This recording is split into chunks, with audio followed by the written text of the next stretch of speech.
The first shot was a cheat.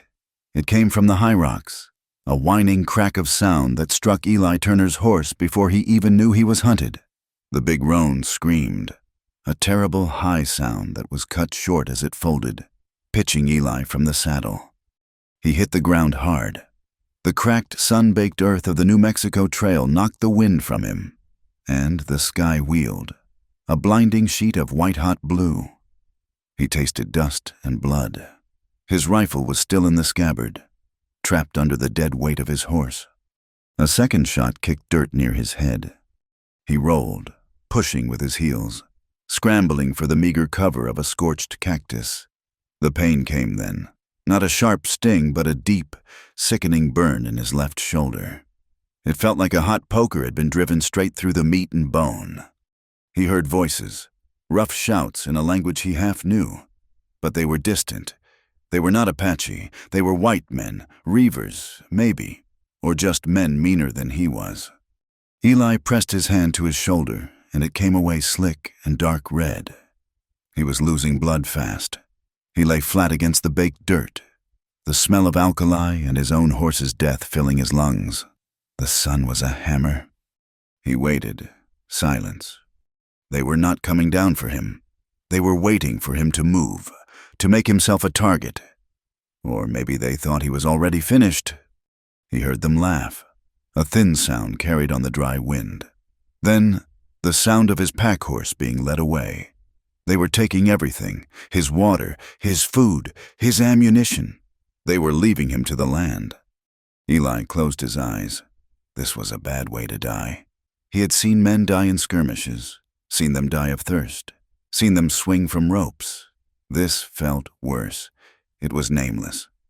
He lay there for an hour, or maybe 3. The sun moved across the sky, relentless, cooking the blood drying on his shirt. The silence of the high desert settled back in. The wind blew dust over his legs. He had to move. To die in the shade was the only dignity left. He tried to push himself up. The pain in his shoulder was so vast it made him sick. Black spots danced in his vision. He fell back, gasping. He tried again, this time rolling onto his good side and using his right arm to drag his body. He left a wet, dark trail in the pale dust. He crawled toward a shallow arroyo, maybe 20 yards away. It felt like a mile. Every movement grated the bone in his shoulder. He grit his teeth until his jaw ached. He was a solitary man, used to the quiet of his own mind, but now his mind was screaming. He thought, briefly, of his wife's face, of his boy's small hand. Memories that usually brought a dull ache now brought a sharp, terrible clarity. He had failed them then, and he was failing himself now. He reached the shallow ditch and tumbled into it. Landing on his wounded side, a gray fog swallowed his consciousness. He did not cry out. He just lay broken in the dust, the sun burning the sliver of sky he could see, and waited for the end. Consciousness came and went in ragged waves. He dreamed of water. He dreamed of the men who shot him, their faces blurry and cruel. He dreamed of fire. When he woke, or thought he woke, the world was different. The sun was gone. The sky was a deep, bruised purple. He was cold. Then, figures. They moved in the dusk. Shadows detaching themselves from the larger shadows of the canyon wall. He thought the men had come back to finish the job. He tried to reach for the pistol that was no longer on his hip. His hand just twitched in the dirt. They came closer. They were not men. 3 women. Their figures were lean, wrapped in blankets that had seen better days. They moved with a silence that was not like a white man's stealth. It was the silence of the earth itself. They were Apache. He knew it before he could make out their faces. He was on their land, near the old trail. He knew what the cavalry had done in these canyons. He knew what hatred they must carry for a man with skin like his. This was it, then, a worse death. The women stood over him. He could see their faces now in the fading light. One was older, her face a map of hard years and harder pride. Her black eyes were flat, looking at him not as a man, but as a thing, an animal caught in a trap. This was Nalin. Another was slighter, her body held stiff with mistrust. She held a heavy, sharp-edged rock in one hand. She kept looking from Eli to the ashes that surrounded them, the charred remnants of what had been a small settlement. This was Tula. The third was the youngest. Her hair was cut short, a ragged sign of mourning. Her face was hollowed by a grief so fresh it was still raw. This was Ayita. Eli tried to speak.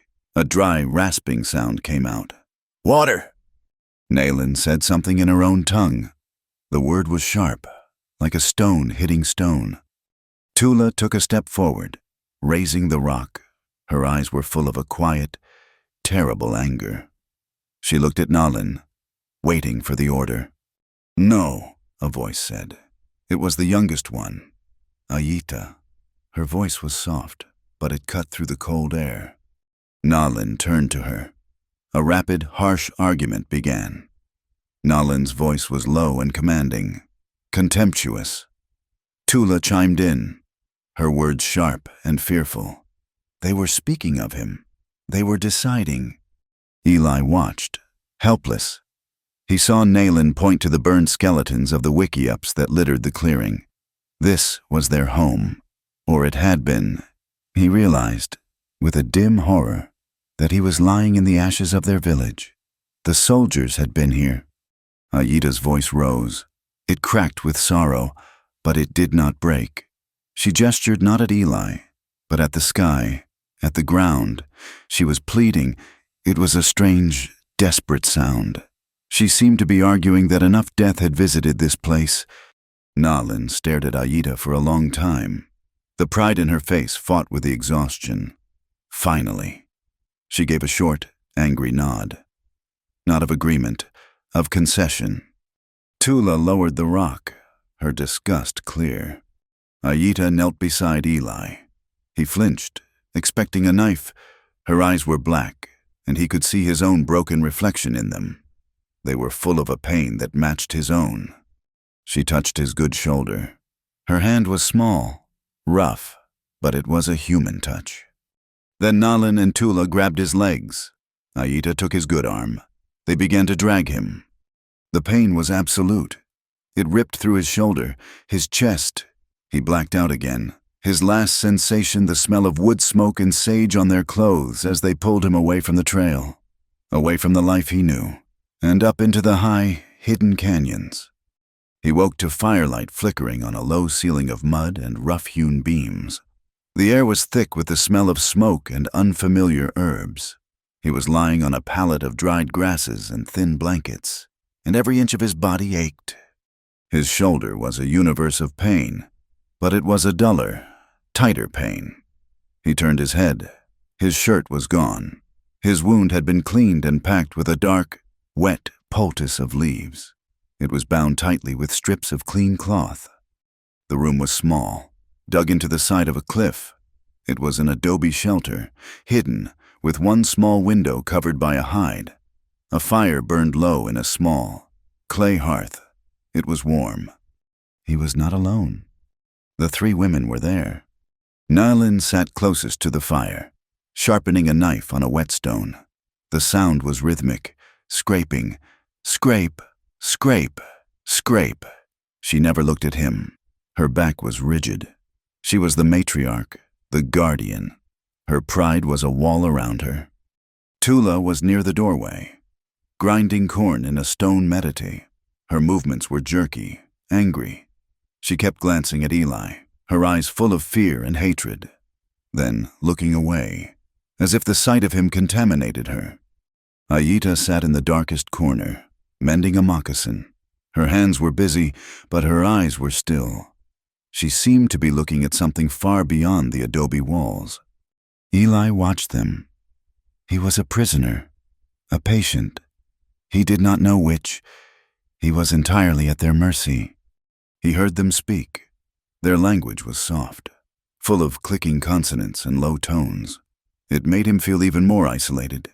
He was a white man, the enemy, wounded and useless in their hidden shelter. He could not understand why they had not let him die. He tried to sit up.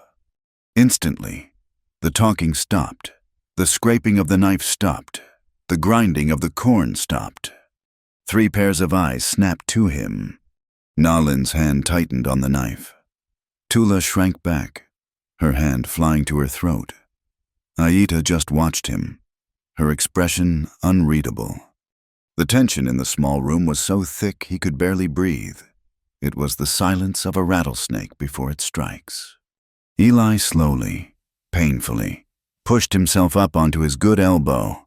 The movement cost him, and a sheen of cold sweat broke out on his forehead. He started. His voice was a dry croak. He cleared his throat. I mean, no harm. Silence. Nalin's eyes were cold. She looked at him as if he were a dog that had learned a stupid trick. Tula turned her back to him completely, resuming her grinding with fierce, short strokes. Aita looked down at the moccasin in her lap. He tried again. Thank you, he said, nodding toward his shoulder. For this? Nalin stood up. She was tall, built of sinew and resolve. She walked to him, the knife still in her hand. Eli's heart hammered. He did not have the strength to even lift his good arm. She loomed over him. He could see the faint, puckered line of an old scar that ran from her temple down to her jaw, pulling one side of her mouth into a permanent, slight grimace. He could smell the sage on her. This close, he could see the gray in her black hair and the deep, old anger in her eyes. It was an anger that had burned so long it had become a part of her, like bone. She did not touch him. She just looked at him, her gaze traveling from his face to his wound, and then back. She said something in her own tongue, the words low and dripping with contempt. Then she turned and went back to the fire, back to her knife. Scrape, scrape, scrape. The message was clear. He was alive because they allowed it. He was not a guest. He was not a person. He was a burden, a thing they had dragged in from the cold. Defeated. Eli lay back down. He was weak, so weak. He closed his eyes, and the fever dreams returned. But this time, they were not of the ambush. They were of the women. He saw Nalin, the scar on her face fresh and bleeding, screaming as she pulled a man's body from under a cavalry horse. He saw Tula, younger, hiding in a dry riverbed, her hand clamped over her mouth so she would not scream, watching as soldiers rode through her camp, their carbines flashing. Her husband had gone out to talk to them, his hands raised. They shot him first. He saw Aita, barely more than a girl, holding the hand of a young man who was coughing up blood.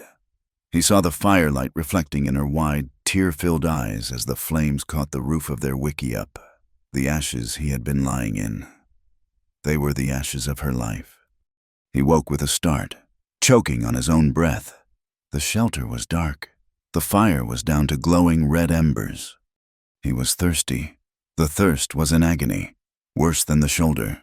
He tried to call out, but his throat was too dry. He heard a sound, a slight shift in the shadows. Aita was kneeling beside his pallet. He had not even heard her approach. In her hand, she held a small, cracked pottery bowl. It was full of something, a thin corn gruel. She set it down beside him. He looked at her. In the faint red glow of the embers, her face was a mask of grief. She would not meet his eyes. Her hand, resting on the dirt floor, was trembling. She was the one who had saved him, the one whose grief was so new she could not bear to see another death. "Why?" he whispered. She flinched, as if the sound of his voice hurt her. She stared at the bowl of food. "Eat," she whispered back. Her English was hesitant, quiet.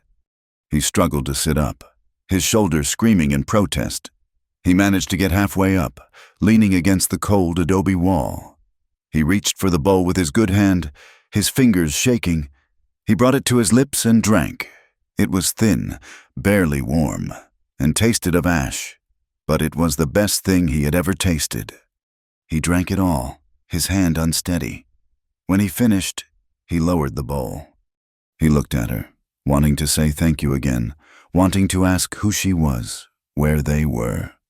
Before he could speak, She leaned in close. Her face was inches from his. He could feel the warmth of her breath. Her eyes were black and bottomless.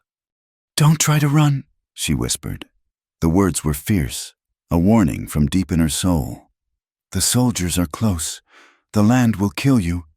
If they do not, we will—" She paused, and her expression softened for just a fraction of a second, into something that looked like pity.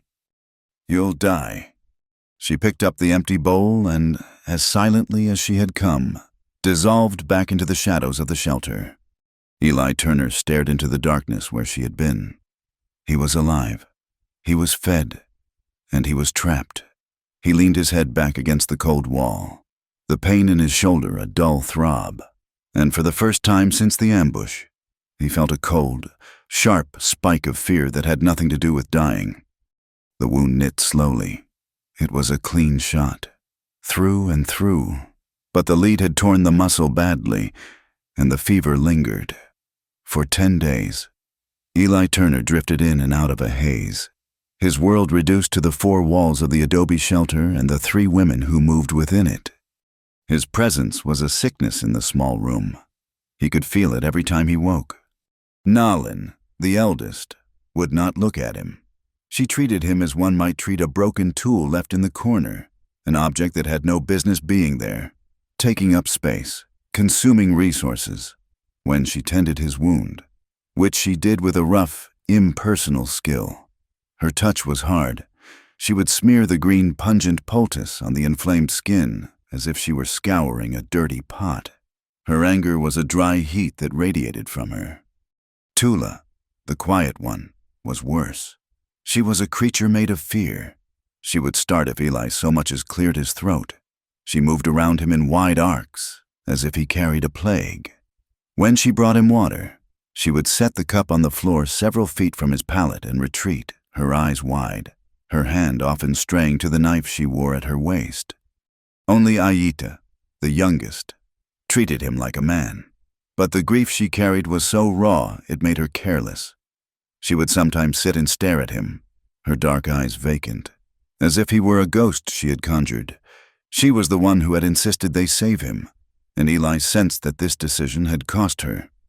The tension between the women was as sharp as the wind outside. They spoke in their own tongue, a language of soft vowels and hard clicks that left Eli in total isolation. He did not need to understand the words. He understood the tones. He would wake in the deep of the night to the sound of their arguing. It was always Nalin's voice, low and insistent, followed by Tula's, high and pleading. Aita's replies were always soft, but they held a core of unbending stubbornness. Nalin would point at him, a dark shape sleeping on the floor. She saw a threat. She saw the soldiers who had burned her life. She saw a white man, the walking, breathing symbol of her vengeance. Keeping him alive was a betrayal of her husband, her people. He was a mouth to feed, a danger that would draw death to their door. Tula was torn. She just wanted peace. She was afraid of Nalin's anger, afraid of the soldiers, and now, afraid of the white man in their home. She did not want vengeance. She wanted to be invisible. Eli's presence was a boulder dropped into the small, hidden pool of their survival. But Aita, whose husband had been the last to die, would not yield. She had seen enough killing. Her defense of him was not about him. Eli knew. It was about her. She was refusing to let the cruelty of the world make her cruel. Too, she was holding on to the last piece of the person she had been before the fire. On the 11th day, Eli sat up on his own. The room spun, but the fever had broken. He felt weak as a newborn colt, but his mind was clear. He looked at his own filth, at the thin, worn blankets they had given him, at the small pile of firewood dwindling by the hearth. He was a burden.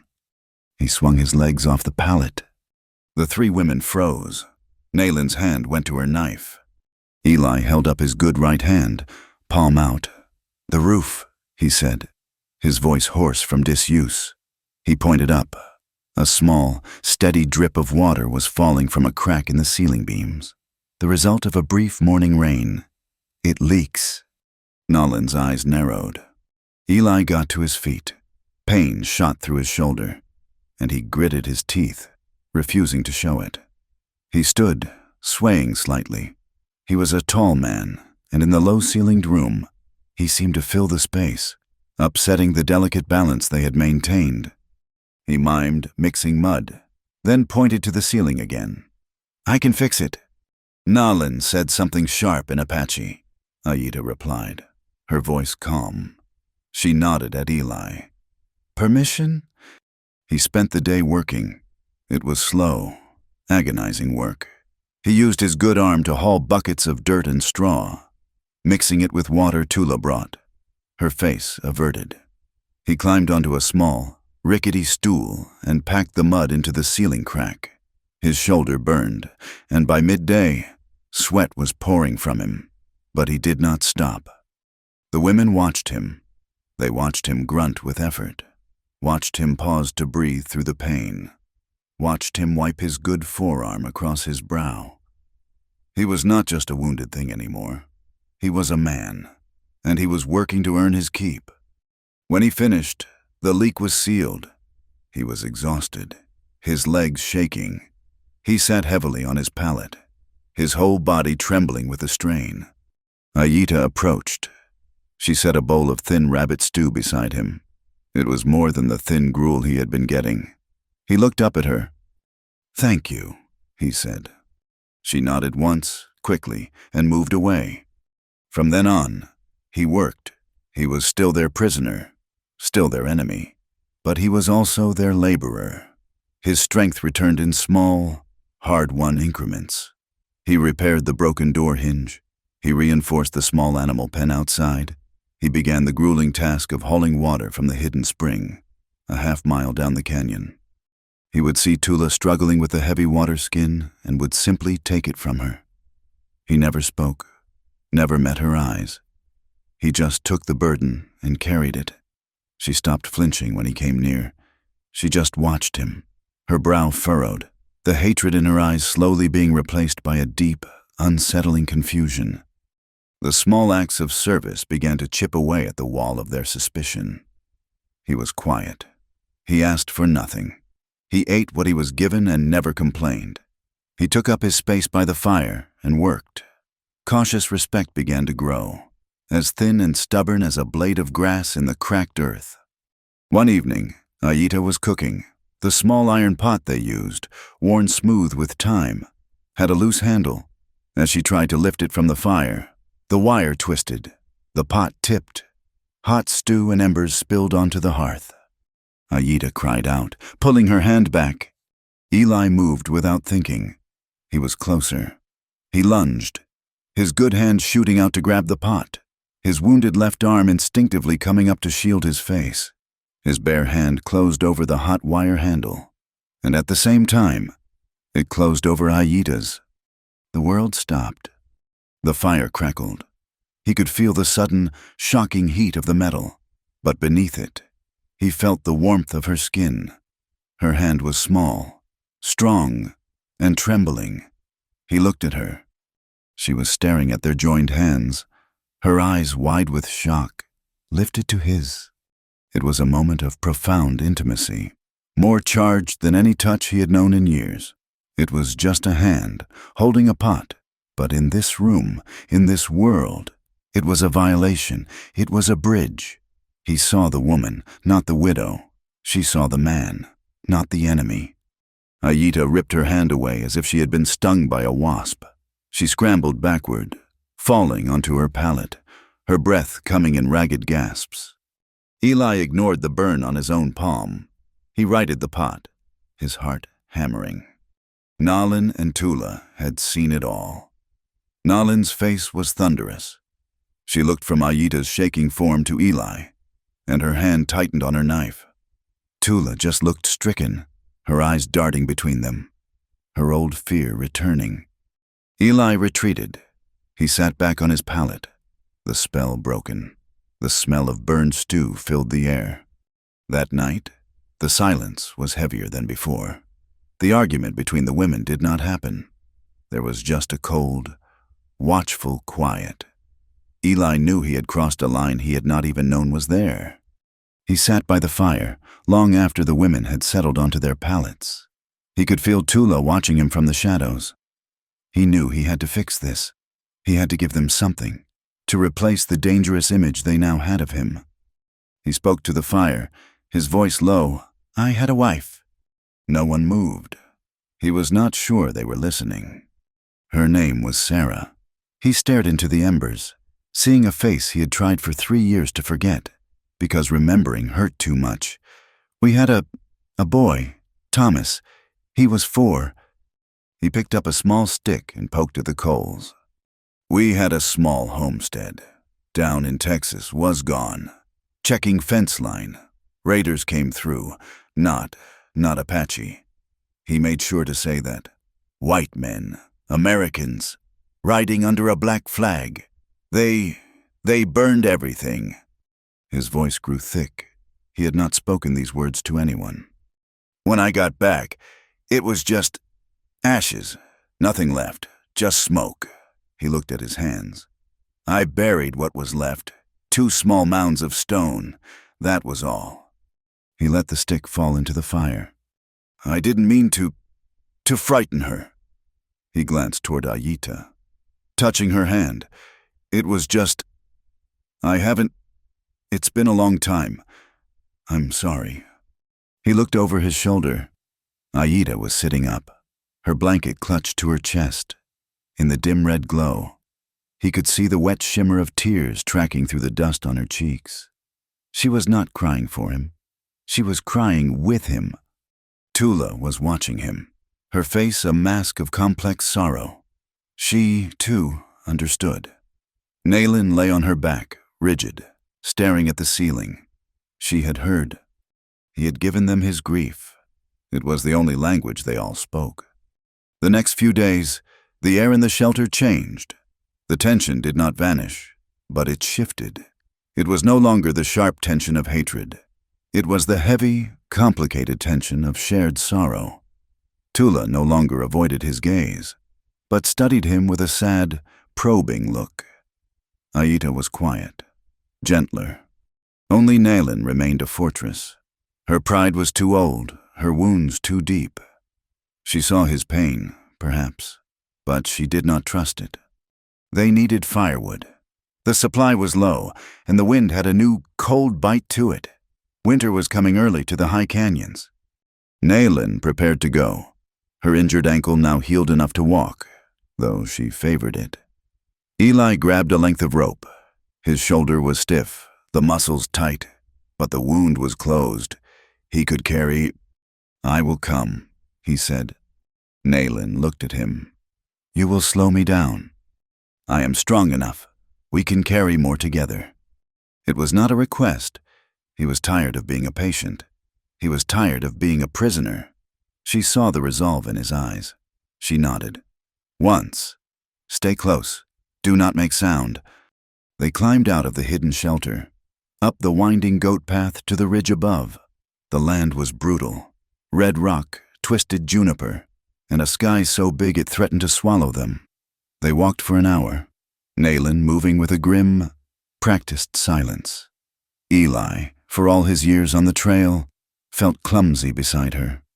They gathered deadwood, snapping dry branches and piling them. The wind was picking up, whining through the crevices in the rock. A strange, brassy light filled the sky. "Storm," Eli said, looking west. "A bad one." "We know our sky." Nayland snapped. She shouldered a large bundle of wood and started back. The wind hit them first, a cold, hard gust that stole their breath. And then the sky opened. It was not rain, it was dust, a solid moving wall of yellow-brown grit that blotted out the sun. "This way!" Nayland yelled, her voice instantly snatched by the wind. Eli grabbed his bundle and followed her. Within seconds, visibility dropped to less than 3 feet. The world was a screaming, stinging chaos. Grit filled his mouth, his eyes. They huddled behind a large boulder. The wind's shriek continued, eking like a living thing. "We must go!" Nayland shouted over the roar. "The shelter!" They stumbled out from the rock, leaning into the wind. Eli kept his head down, trying to follow Nalin's dark shape. He saw her fall. She did not trip.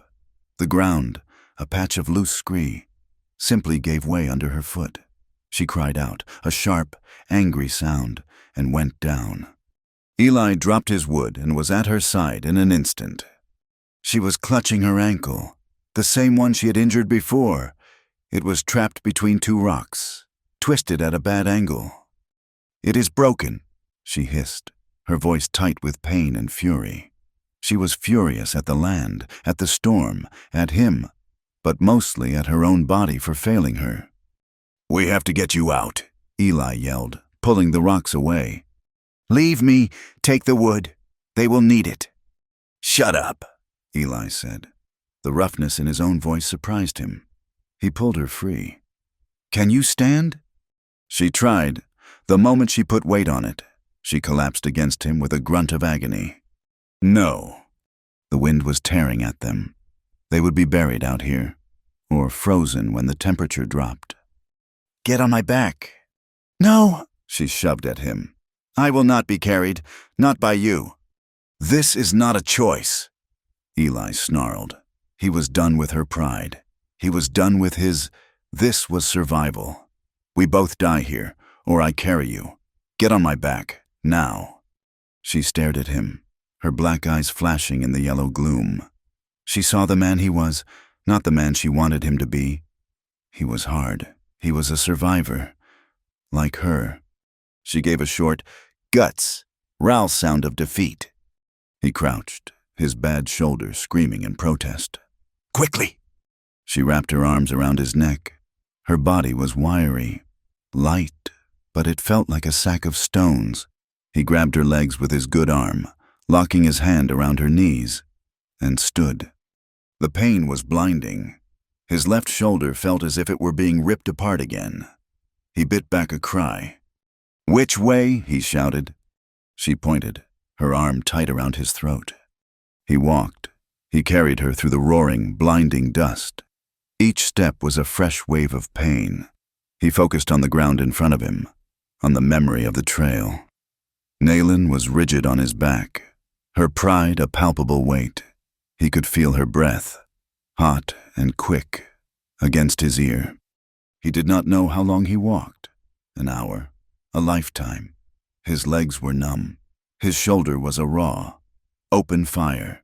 He stumbled, caught himself, and kept going. He would not fall. He would not let this land beat him. He would not let her die. When he finally saw the narrow opening to the shelter, he nearly wept with relief. He staggered inside and deposited Nalin, none too gently, on her pallet. Aita and Tula gasped, their faces pale. Eli collapsed to his knees, his body spent. He was covered in dust, his face a mask of mud. He looked at his shoulder. The wound had torn open. Fresh, dark blood was soaking his shirt. That night, Aita tended to Nalin's ankle. It was badly sprained, swollen and dark, but not broken. Aita wrapped it tightly. Tula, in silence, cleaned and redressed Eli's shoulder. Her touch was hesitant, but gentle. Nalin watched the fire. She had not spoken a word since they returned. Eli sat on his own pallet, nursing the throb in his shoulder, the burn on his hand. The shelter was silent, save for the wind howling outside. "You were strong," Nalin said. The words dropped into the silence like stones. Eli looked up. She was not looking at him. She was staring at the flames. "The spirits, they test us. They take what is ours, our husbands, our homes." Her voice was low, rough. "I thought, when we found you, I thought they left you here as a curse, a final, cruel joke." She turned her head. Her dark, proud eyes met his. The hatred was gone. In its place was something harder to read, a grudging, painful respect. "Maybe," she whispered, the words forced from her. "Maybe spirits left you to us for a reason." A few days later, the real danger came. Nalin was still laid up, her ankle propped on a bundle of furs. The strange peace in the shelter was holding. Tula was outside, just beyond the shelter's hidden entrance, gathering dried herbs. Suddenly, she scrambled back inside, her face ashen. "Soldiers," she whispered. The English word was a knife in the quiet room. In the canyon, below, they are coming up the trail. Panic, cold and sharp. Nalin barked an order in Apache. She tried to stand, her face white with pain. Ayita pushed her back down. Tula and Ayita flew to the back corner of the shelter. They pulled back the sleeping hides, the piles of furs underneath. Eli saw it for the first time. A heavy, flat piece of wood. A trapdoor. They lifted it. Below was a hole, dug deep into the earth. It was small, black, a place to hide. Nalin pointed at Eli. Her face was grim. "In, now!" He looked at the hole. It was a grave. "If they find you," Nalin said, her voice a low, urgent hiss, "we all die. They will not ask questions. They will kill us for harboring you." He understood. He was not just a man, he was a crime. He did not hesitate. He slid his legs into the cold, dark space. It smelled of damp earth and fear. He lay on his back, his knees bent. "Be silent," Ayita whispered, her eyes wide with terror. The wooden door was lowered. Darkness. He heard them scrambling above. They threw the hides back over the door. They scattered dirt. He heard the scrape of a pot being dragged over the spot. Then, silence. He lay in the black, holding his breath. He could hear his own heart, pounding a dull, terrified rhythm against his ribs. This was worse than the ambush. This was helpless. He heard the horses, the jingle of bridles, the crunch of boots on rock. They were close. He heard a voice, a white man's voice, rough and tired. "Trail goes cold here. Damn place is a maze." Another voice. "Told you, Sergeant. Nothing up here. Apache wouldn't hide in their own ashes." "We'll check." Spread out. Eli's blood ran cold. He heard footsteps, right outside the shelter. The hide flap of the doorway was torn back. Light flooded the room above him. He heard Nalin's voice, cold as iron. "What you want?" A short, ugly laugh. "Well, look what we got here. Widows, just like the scouts said. We're looking for renegades. You seen any?" "No renegades here," Nalin said. "Just women. Leave." "Feisty, ain't ya?" Eli heard the man step inside the shelter. His boots were right above his face. Eli could smell the tobacco and sweat on him. "Smells like you got meat cooking." "We hunt," Tula's voice, thin and shaking. "Do you now?" A long, terrible pause. Eli could feel the man looking around. He prayed they had hidden his boots, his canteen. "All right, it's a dead end. We're wasting time." The man turned, his boots scraping the dirt. "Let's go, boys. Nothing here but squaws and dust." The flap dropped. He heard them mount up. The jingle of the bridles faded. The sound of the horses disappeared down the canyon. Eli lay in the grave, shaking. He did not know how long he waited. An hour, maybe 2. The silence above him was just as terrifying. Finally, the scraping sound, the hides being pulled back. Light! Ayita's face appeared. She was pale, her eyes dark hollows. "They are gone." He climbed out. His limbs were stiff, his body covered in cold sweat. The 3 women were huddled by the fire. The terror had not left them. The visit from the soldiers had torn open their old wounds. They were all trembling, reliving the day their husbands were killed. Eli looked at them. He, too, was shaking.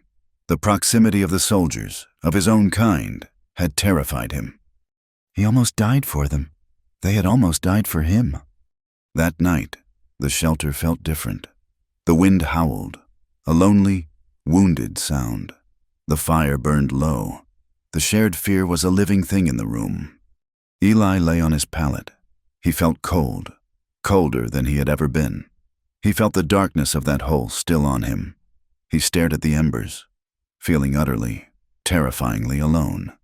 He heard a noise, a soft shift. He turned his head. Nalin was not on her pallet. She had moved, limping. She settled on a pile of furs near the entrance. She sat with her back to the wall, her knife across her lap. She was guarding the door. He looked across the fire. Tula was not in her bed either. She was sitting upright, a heavy blanket wrapped around her, her knees drawn to her chest. She was watching the shadows, her eyes wide. Then he sensed movement beside him. Ayita. She came and sat on the floor next to his pallet. She did not lie down. She did not look at him. She just sat, her back against the cold adobe wall, her hands clasped around her knees. The silence in the room was absolute. It was not a sexual silence. It was not even a human silence. It was the silence of three animals, huddled together in a den, while the predators prowled outside. It was the silence of sentinels. Ayita's voice was so soft, it was almost just a breath of air. "You can't sleep alone tonight." Eli looked at her profile in the dying glow of the fire. He looked at Tula, rigid with fear. He looked at Nalin, a stone guardian at the door. He was not their enemy. He was not their prisoner. He did not know what he was. He closed his eyes. He was surrounded. He was not alone. The wind howled, but inside the small, dark room, there was a strange, heavy warmth. And for the first time since he had buried his wife and son, Eli Turner slept without dreaming of the fire. The snow came early, not in soft, gentle flakes, but as a hard, driving sheet of white that scoured the high canyons. It arrived on the back of a wind that bit deep, a wind that promised a long, brutal winter. The world shrank. The red rock vanished.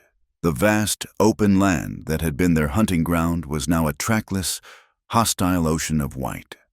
Survival demanded a new rhythm. The four of them, trapped in the small adobe shelter, became a single, functioning animal. Eli, his shoulder now a map of thick, puckered scar tissue, was the hunter. His strength had returned, and with it, a grim purpose. He would leave before dawn, wrapped in a cured hide Nalin had given him, and venture into the white silence. He carried the old repeating rifle they had salvaged from his dead horse, along with the few cartridges he had managed to retrieve. He hunted with a desperate, quiet focus. He was good at it. He understood the snow. He knew how to read the slightest depression, the faintest track. He brought back rabbits, tough, stringy birds, and once, a small deer that he had to drag for 2 miles, the effort making his old wound burn as if it were fresh. The women worked. When he brought the deer, they descended on it with a practiced, methodical efficiency. Nothing was wasted. Nalin, her sprained ankle healed but still favored, directed the butchering. The meat was cut into thin strips and hung from the ceiling beams to dry. Tula, her hands quick and sure, scraped the hide. Ayita rendered the fat, the shelter filled with the thick, coppery smell of blood and the sharp, smoky scent of the fire. They worked and they watched each other. The shared labor was a truce, but the silence was heavy. Then the blizzard came. For 3 days, the world ceased to exist. The wind did not howl. It screamed. It was a high, thin sound that never stopped, a noise that worked its way under the skin and into the bone. Snow piled against the hide-covered door, sealing them in. The small smoke hole in the roof clogged, and the shelter filled with a biting, hazy smoke until Eli climbed onto the roof to clear it, returning caked in ice, his beard frozen solid. They were trapped. The small room, which had been a sanctuary, became a cage. The air grew thick, too thick. They were too close. Eli could smell the sage and smoke on their clothes, the scent of their hair, the warmth of their bodies. He was aware of every breath, every movement. He was a man. They were women. The shared grief and shared fear that had bonded them now had a new, dangerous edge. The boundaries, once so clear, began to blur. He watched them.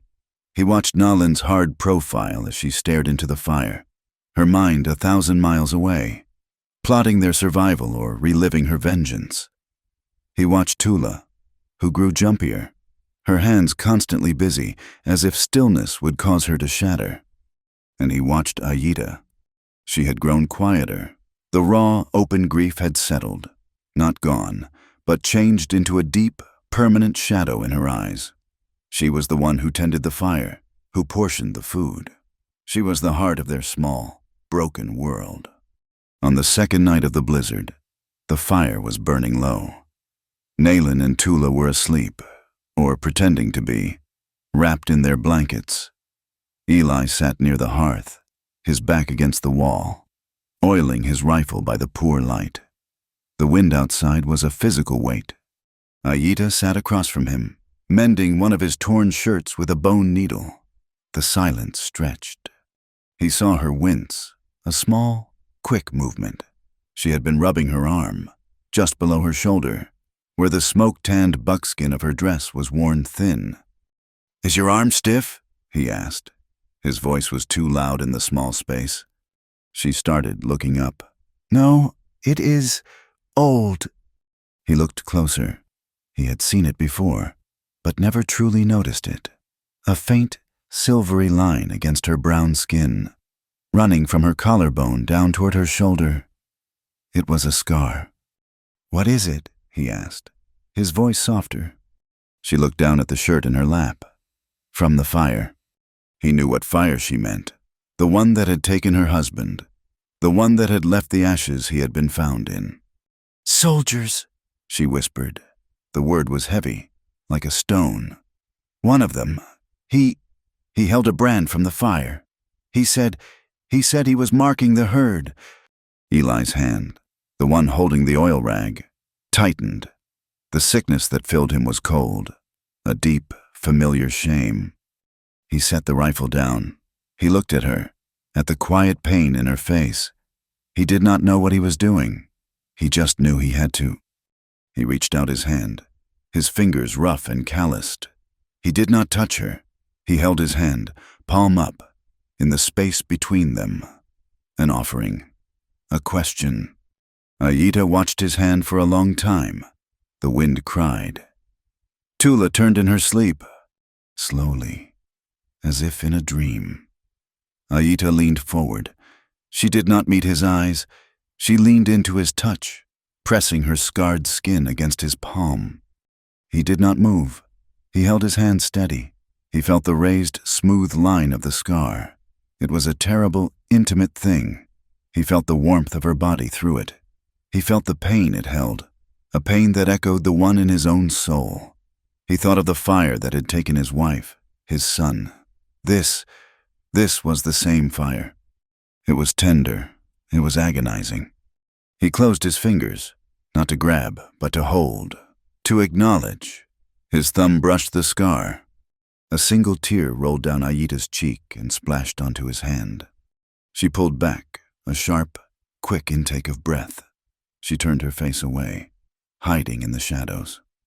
Eli pulled his hand back, as if he himself had been burned. The moment was broken. The connection remained, a raw, invisible thread between them. The blizzard passed, but the storm inside the shelter had just begun. Tula had seen it, from her pallet in the shadows. She had watched the touch. It terrified her. It brought back a memory she had buried for years. The next day, while Eli was outside clearing a path, Tula cornered Aida. "You must be careful," Tula whispered, her voice urgent. She was cutting dried meat, her knife striking the board too hard. "He is not a bad man," Aida said quietly. "He is a white man," Tula hissed. "Do you know what that means? Do you know what they do?" "He is not the one who—" "It does not matter." Tula's eyes were bright with a sudden, fierce pain. "Before my husband, Before the soldiers, there was a trapper. He came to our village. He had eyes like the sky. He spoke soft words. He gave me a blue glass bead." Tula's hand went to her throat, an old habit. "I thought he loved me," she said, her voice breaking. "I was young, a fool. He stayed one winter. When the snow thawed, he was gone, and I—" She looked away, shame and anger twisting her face. "He abandoned me. He left me to face my people, my husband. He was a good man. He took me, knowing. He forgave me. But I never forgave. I never forgot." She turned back to Ayita, her eyes pleading. "They are not like us. Their loneliness is a hunger. He will use your grief. Ayita, he will eat it, and when he is full, he will leave you with nothing. Do not let him touch you." The warning settled like a stone in Ayita's heart. But it was Nalin who brought the fight to Eli. She had seen the touch, too, and she had seen the way Ayita now moved around Eli, a new, fragile awareness in her gestures. Nalin saw it as a sickness, a weakness that would kill them all. She waited until they were alone, checking the snares Eli had set on the ridge. "You are a coward," Nalin said. Her voice was flat. Eli stopped, turning to face her. "I have done nothing." "You do? You do it every day." She stepped closer to him, her pride a visible force. "You use your sadness. You trade it. You show us your broken places, so we will show you ours." "That is not—" "You think we are fools?" She cut him off. "I see how you look at her. At Ayita, she is a child. Her heart is broken open, and you creep inside it, like a snake." "No," Eli said, his voice low and dangerous. "That is not true. You are using your pity to get to them," Nalin accused, jabbing a finger at his chest. "To get to us, to make us soft, to make us forget what you are." "And what am I?" Eli challenged her, his own anger rising. "A white man, the same as all the others." Eli grabbed her wrist. His grip was hard. "I am not the men who burned your home. I am not the men who shot me." "You are close enough." He stared at her, the silence between them violent. He saw her pain, her unbending, terrible pride. And he knew, in that moment, she was wrong, and she was right. He let go of her arm. "I do not deny what I feel," he said, the words costing him. "I do not deny that I am lonely, or that you all, are the first good thing I have seen in 3 years. But it is not pity." He looked her square in the eyes. "I would die protecting her. I would die protecting all of you, from any man. You know that." Nalin held his gaze. She saw no lie in his eyes, but she saw no peace either. She turned and walked back to the shelter, leaving him alone in the snow. That night, the tension was unbearable. Nalin's accusation hung in the air. Tula's fear was a suffocating blanket. Ayita would not look at him. Eli lay on his pallet, tormented. Nalin was right. He was a snake. He was using their kindness, their shared loss. He was no better than the man who had abandoned Tula. He felt dirty. He lay awake for hours, listening to the silence. The fire burned down to embers, painting the small room in a deep, bloody red. He heard a movement. He thought it was Tula, getting water, but the shadow did not go to the water skin. It came to him. It was Ayita. She stood over his pallet, a silhouette against the dying fire. He could not see her face. He held his breath. She did not speak. She knelt. Then slowly, hesitantly, she lay down on the edge of his pallet. She did not touch him. She just lay on her back, her small body rigid, staring at the dark ceiling. Eli's heart was a hammer in his chest. "Ayita?" he whispered. She said nothing. He could hear her breathing. It was shallow, unsteady. This was not desire. This was not the act Tula had feared or Nalin had accused. This was something else. This was a soul that had walked through fire and could not bear to be alone in the dark. He did not move for a long time. Then, slowly, he turned onto his side, facing her. In the faint red glow, he could see her. Her eyes were squeezed shut. He reached out his good arm and laid it over her. Not to pull her close, not to possess, just to cover, a blanket, a shield. He felt her tremble, and then a sound, a small, choked sound that grew. It was a sob. It broke from her, a wave of all the pain she had held back, the grief for her husband, the terror of the soldiers, the pain of the scar, the confusion of his touch. It all came pouring out. She turned, burying her face in his chest, her small fists clutching his shirt. Her body shook with a sorrow so deep it had no bottom. Eli held her. He said nothing. He did not kiss her. He did not whisper comforts. He just held her. He anchored her. He let her break against him. His own eyes squeezed shut, his own grief rising to meet hers. He was a rock in the flood, and he held her until she was empty, until her sobs turned to gasps, and the gasps to quiet, exhausted breaths. She fell asleep, her face damp against his chest. Eli did not sleep. He stared into the darkness, holding her, and knew that everything had just changed. The next morning, the blizzard was a distant memory. The sun was bright, the sky a painful, brilliant blue. Eli woke first. Aida was still curled against him, her breathing deep. He carefully moved his arm, but it was too late. He heard the scrape of the corn grinder. He looked up. Naylin was staring at them. Her face was not angry, it was stone. It was a face carved from granite and loss. Tula was huddled by the fire, her back to them, her shoulders shaking. She would not look. Aida woke, blinking. She felt his arm, saw where she was. She scrambled off his pallet, her face flooding with a shame that was so profound it made her choke. She fled the shelter, disappearing into the bright, cold snow. Naylin said nothing. She went back to her grinding, scrape, scrape, scrape. Tula said nothing. She wept silently into the fire. Eli sat up. The fragile balance was shattered. The survival unit was broken. He had done this. He was tormented. The intimacy with Aida, so gentle and full of grief, had only highlighted his own failures. He had held her while she mourned her husband. Who had held him? Who had mourned his wife and son? He thought of their graves, the two small piles of stone, unmarked, unfinished. He felt a sudden, powerful urge, a guilt so sharp it was a physical need.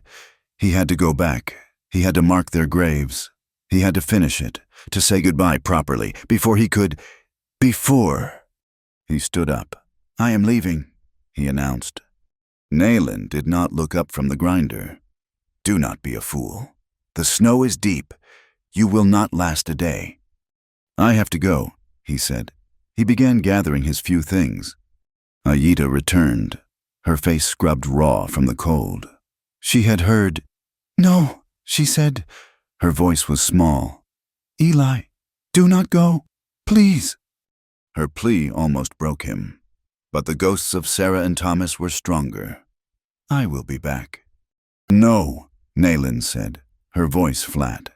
"You will not. The land will take you. It is what you deserve." He ignored her. He strapped on the hide blanket, took his rifle, and pushed past Aida. He stepped out of the shelter into the blinding sun. He walked for hours. The snow was deep, as Naylin had warned. In some places, it was up to his waist. He fought through it, driven by the images of his family. He was strong, but the cold and the effort drained him. He was climbing a high ridge, hoping to see a landmark, when the world disappeared. The snow-covered ridge was not solid ground. It was a cornice, a shelf of snow packed by the wind, hanging over a 30-foot drop. It gave way without a sound. He fell. He did not have time to cry out. He hit a ledge of rock, a sickening snap in his chest, and then tumbled. rolling down a steep incline until he came to rest in a deep drift. Pain, blinding, white-hot pain. He tried to breathe, and a spear of fire shot through his side. Ribs broken. He was alone. He was going to die. He closed his eyes, the irony bitter. He had survived an ambush, survived a wound, only to be killed by his own guilt. He must have passed out. When he woke, there were faces. Nalin, Tula, Ayita. They had followed him. They had known. They looked down at him, their faces dark against the white snow. He saw no pity. He saw only a weary, terrible acceptance. Getting him back was an agony. They made a sledge from his rifle and their own blankets, and they dragged him, Nalin directed, her voice sharp, ignoring her own weak ankle. Tula and Ayita pulled, their bodies straining. They saved him. Again. That night, he lay on his pallet, his ribs bound so tightly he could barely breathe. The fever was already setting in. He was broken, helpless. The shelter was silent. The fire was low. He opened his eyes. They were all there, not on their own pallets, but with him. Tula was on the floor, lying on a thin blanket beside his bed.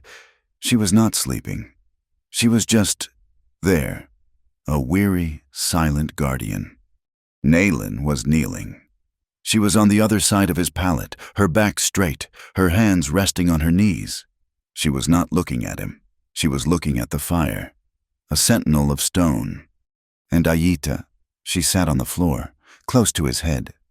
He felt her hand, small, warm, calloused. It slid into his good one. She did not squeeze, she just held it, an anchor.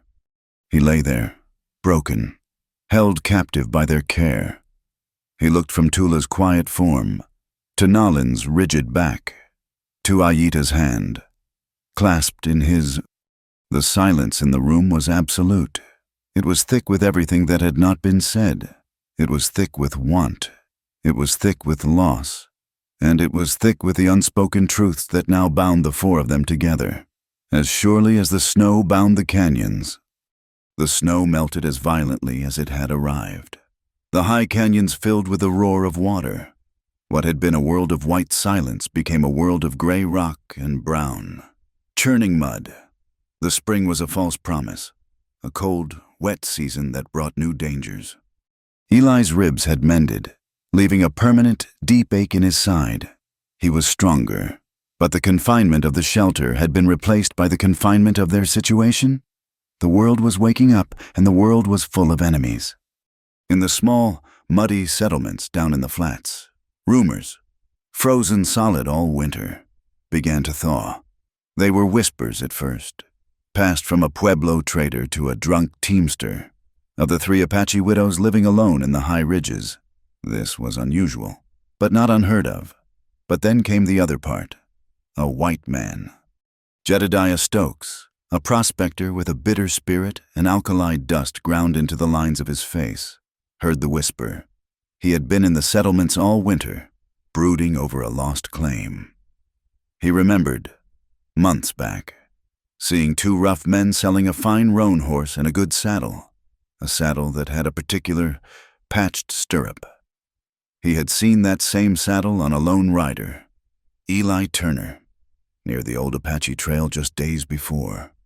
Now, hearing of a white man in the canyons where that rider disappeared, he put the pieces together. It was not justice that moved him. It was the sour, small pleasure of bringing trouble. He rode his mule to the army outpost and spoke to a bored sergeant. He told his story. The sergeant, who had heard the widows' names before from the patrol that had passed their shelter, suddenly became less bored. He gave Stokes a silver dollar for his trouble. The outside world was now looking up at them, but the first threat came from within. He arrived on a day when the air finally held the first true scent of warmth. He moved like a shadow, his moccasins making no sound on the damp earth. One moment, Ayita was outside hanging hides, and the next, he was there, standing at the edge of the clearing. He was tall, lean, and carried an unforgiving stillness. His name was Chaska. He was Nalin's brother-in-law, the brother of her slain husband. He was a warrior, a man who had not surrendered, a man who still lived by the old laws. Nalin came out of the shelter, and when she saw him, she froze. It was the first time Eli had ever seen her look truly unnerved. Chaska's eyes, black and sharp as obsidian chips, took in everything. He looked at Nalin. He looked at Tula, who cowered by the door. He looked at Ayita, who stood her ground. His gaze swept the camp. He saw the newly repaired roof. He saw the neat stack of firewood, cut with an axe, not gathered. He saw the stretched pelts of a deer and several rabbits. Far more than 3 women alone could easily hunt. "You have survived the winter well, sister," he said to Nalin. His voice was deep, and it held no warmth. "The spirits were kind," Nalin replied, her voice tight. "The spirits," he repeated. He walked slowly around the small clearing. "Or something else." Eli was inside. He was standing in the shadows, his rifle in his hand. Nalin had seen Chaska approaching and had given him a sharp, silent signal. Hide. He had not gone to the hole. There was no time. He was just in the dark. Chaska stopped at the shelter door. He was so close Eli could smell the bear grease and pine on him. He looked inside, his eyes adjusting to the gloom. "You are alone," he stated. It was not a question. "We are as we have always been," Nalin said, moving to stand between him and the doorway. Chaska looked at her, a long, measuring stare. He saw the tension in her shoulders. He saw the fear in Tula's face. He saw the new, defiant strength in Ayita. "The world has changed," he said. "Soldiers patrol the flats. They pay for scalps. It is not safe for women alone." "We are safe," Nalin said. "Are you?" He looked again at the pile of fresh meat. "You have become a great hunter, Nalin." "I have." Chaska smiled. It was a cold, thin expression that did not touch his eyes. "I will return," he said. "It is my duty to see to my brother's family." He turned and was gone. He did not walk away. He simply melted back into the rocks and juniper, leaving a silence that was heavier and more dangerous than his presence. The moment he was gone, Tula began to shake. "He knows," she whispered, sinking onto her pallet. "He knows. He could smell him. He could feel him." "He suspects," Nalin corrected, her face grim. "He saw too much." "What will he do?" Ayita asked, her hands clenched. "He will watch," Nalin said, "and he will come back." The visit left Tula unbalanced. The fear that had subsided was now a living thing again. She saw the fragile world they had built crumbling, and she knew Eli was the cause. She had to understand. She had to know what this was that they were risking their lives for. She found Eli 2 days later, down by the spring, cleaning the mud from a line of traps. His ribs still pained him, and he moved stiffly. She stood for a long time, just watching him. He worked with a steady, patient rhythm. He was a part of their lives now. His sweat was in the mud that patched their roof. His strength had fed them. This was what made it so complicated. He was not just a white man. He was their white man. "You must go," she said, her voice quiet. Eli stopped working. He looked up at her. Her face was a mask of fear and sorrow. "Chaska will not let this rest. Tula, I know." "It is not just him, it is her." "Nalin." "Ayita," Tula corrected. "I see how she looks at you. I see how you look at her. After that night, when you held her." Eli's face hardened. "That was grief." "It was grief," Tula agreed. "But it became something else. She has tied her soul to yours. Eli, she is young. She does not see the danger." She stepped closer, her voice dropping to an urgent whisper. "Do you love her? Or are you just lonely?" Eli looked away from her, his gaze settling on the muddy water of the spring. He thought of Aita's hand in his, of her sobs against his chest. He thought of the long, empty years. He thought of his dead wife. He turned back to Tula. His eyes were full of a weariness that matched her own. "A man can be both," he said. Tula's shoulders slumped. It was the answer she had feared. It was honest, and it was not enough. It was not worth dying for. "Your loneliness," she said, her voice bitter, "will be the death of us all." She left him by the spring. The near discovery by Chaska forced a change. They had to hunt farther, trap higher up, away from the shelter. Nalin. Her pride, stung by Chaska's implications, insisted on going with Eli to run a long trap line, a trip that would take 2 days. They set out at dawn. They were a strange pair. The rugged, scarred white man and the proud, silent Apache widow. They moved through the high country with a shared, wordless competence. He was strong, and she was smart. He knew how to read rifles, and she knew how to read the earth. They set snares for rabbits, deadfalls for larger game. They spoke only of the task.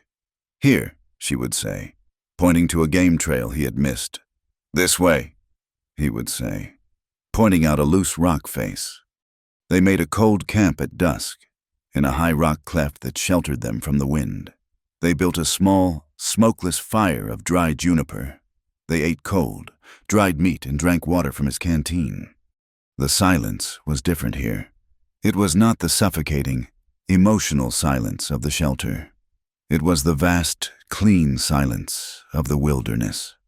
Nalin stared into the small fire. Eli was cleaning his rifle, the click-clack of the metal parts the only sound. "He was a good man," Nalin said, her voice soft. Eli paused. "Chaska?" "No, my husband." She had never spoken of him before. "He was strong. He never spoke a hard word to me. He was a great hunter." "I'm sure he was," Eli said quietly. "Chaska is his brother. He thinks he protects his honor, but he knows nothing of honor. He knows only of hate." She picked up a stick and poked the small fire. "When the soldiers came, it was fast, so fast. My husband, he was fighting, to give us time, to run." She looked at Eli, her eyes catching the firelight. They were flat, devoid of tears. "I ran, but I looked back. I saw him fall, a soldier, a big man with a yellow beard. Shot him in the back." She was silent for a long time. Eli did not speak. He just waited. I ran back," she whispered, her voice full of an old, raw shame. "I ran back for him. I had a knife. I do not know what I thought I could do. I was screaming. The soldier, he shot me too." She touched her side, just above her hip. "It was a bad wound," she said, her voice flat, as if reporting the weather. "It tore me open. Tula and Aita's mother, she saved me. She packed it with herbs. I did not die." She looked at the fire again. "But the soldier's bullet. It did not just kill my husband.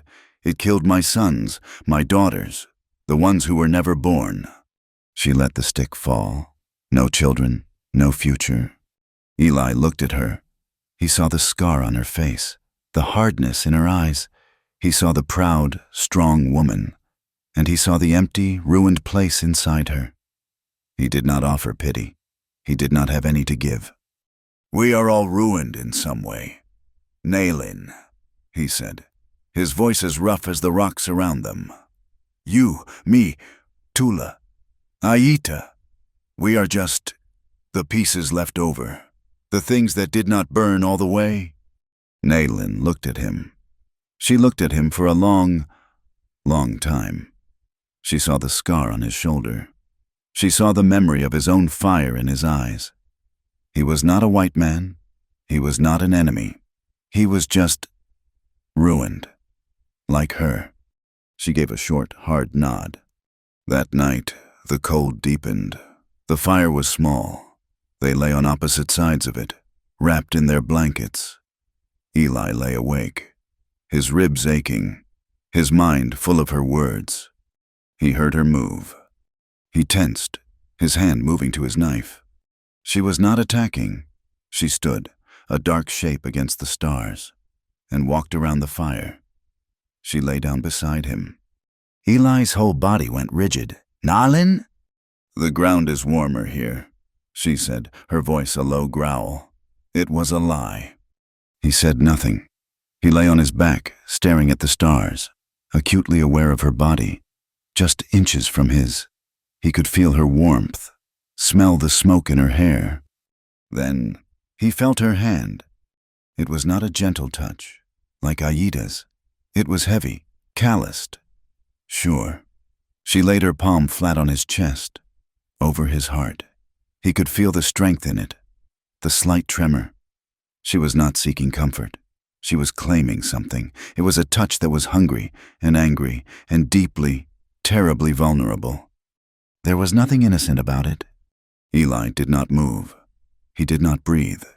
He just let her hand rest there, a heavy, warm weight in the cold, dark night. When they returned to the shelter, everything was different. The air between Eli and Nalin was a taut wire. She did not look at him, but she was aware of him. He did not look at her, but he could feel her. Tula saw it. She saw it in the way Nalin no longer spoke at Eli. But to him, she saw it in the way Eli deferred to Nalin, handing her the water skin first. It was not the soft, grieving bond he shared with Aida. This was something harder, something forged in pride and ruin. And it broke Tula's heart. She was tormented. She had warned Aida against him, only to see Nalin, the strongest of them all, fall under the same strange, quiet spell.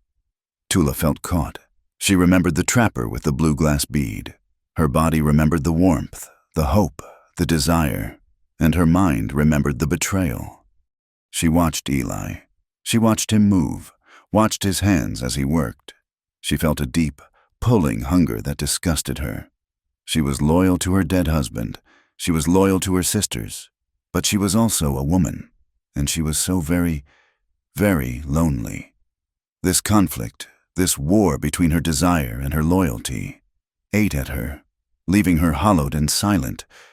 The end came, as Nalin had known it would. Chaska returned. This time, he did not come alone. 2 other warriors were with him. They were hard-faced men, armed with rifles and a cold certainty. They did not stop at the edge of the clearing. They walked right to the shelter door. Nalin, Aida, Tula, and Eli were all inside. Eli grabbed his rifle. "Sister," Chaska called. His voice was final. "He is here. I found his tracks by the spring. A white man's boot, deep in the mud. You have lied to your people." "He is not your concern." "Chaska," Nalin called out, her voice hard. "He is," Chaska said. "He is a white man. He is the enemy. He is a stain on my brother's honor. Give him to us." "And if we do not?" Aida cried, her voice high. "Then we will take him," Chaska replied. "And we will tell the soldiers where you are. We will tell them you harbor their enemy. They will come, and they will burn this place, as they burned your last." The ultimatum hung in the air. Give Eli up, or be destroyed by both sides. "You have 1 hour." Chaska's voice came again. "Then we come in." The 3 warriors retreated, taking up positions where they could watch the shelter. Inside, the 4 of them looked at each other. The air was too thin to breathe. "He speaks truth," Nalin said, her voice dead. "It is our law. We cannot keep him." Her hands were shaking. Aida turned on her. "Law? What law? The law that let our husbands die? The law that let us starve?" She was fierce, her grief forged into a warrior's rage. "He is our law. He saved your life. Nalin, we saved his. That is a new law." She turned to Eli, her eyes blazing. "I will not give him up. You will have to kill me too." Nalin was silent. Her heart was at war with her pride. All eyes turned to Tula. She was the balance. She was shaking, her face pale. She looked at Eli, at the man she had feared, the man who had answered her question with a truth that hurt. She looked at Nalin, at her pained, torn pride. She looked at Ayita, at her fierce, desperate love. She thought of the trapper. She thought of her dead husband. She thought of the long, cold nights. She took a deep, ragged breath. "We chose him," she said. Her voice was barely a whisper, but it was as strong as stone. Nalin and Ayita stared at her. Tula looked at Eli. "The day we pulled him from the ashes, we chose. He was not a white man. He was a dying man, and we chose life." She straightened, her fear burned away by a sudden, clean conviction. "We live with that choice." A long silence. Nalin looked at Eli. Her face was a mask of pain. She had lost her husband, her future, and now, her law. She gave a single, sharp nod. The decision was made. They did not speak, they moved. Chaska expected them to talk, to argue, to surrender. He did not expect them to prepare for war. Nalin went to a loose stone in the wall and pulled out a cavalry carbine. Her husband's. She checked the load. Tula did not cry. She moved to the escape hole, checking the path, hiding skins of water and dried meat in the darkness, in case they had to run. Ayita took a bow and a quiver of arrows. Eli checked his rifle. His hands were steady. They moved as one, a single, four-bodied creature. Eli set a trap, a heavy log set to fall if someone pulled the door open without care. Nalin wedged her knife in the doorframe. A second, vicious surprise. They were not planning to win. They were planning to survive. The hour was almost up. The shelter was dark. The fire kicked out. They were four shadows in the gloom, waiting. Eli pulled Ayita to the back, near the hidden exit. He had to say it. "Ayita," he whispered, his voice rough. "I can leave. I can draw them off. This is my fight, not yours, not Nalin's, not Tula's." Ayita looked at him. The dim light from the smoke hole caught her face. The young, grieving girl was gone. A woman stood in her place, a woman who had seen too much and chosen anyway. "You leave. You die," she said, her voice flat and sure. "The land is not safe, and Chaska will hunt you. You stay. We all risk everything." She put her hand on his chest, right where Nalin's hand had been. Her touch was different. It was not a claim. It was an anchor. "That is love, Eli," she whispered. "It is not safe. It is just the choice." She touched his face, her fingers tracing the line of his jaw. "We stay together." Outside, the sun was beginning to set. He heard the crunch of a moccasin on gravel. Chaska was coming. The attack did not wait for the sun. It came in the false dawn, a cold, gray fog that clung to the canyon floor, making the world a place of silent, shifting shapes.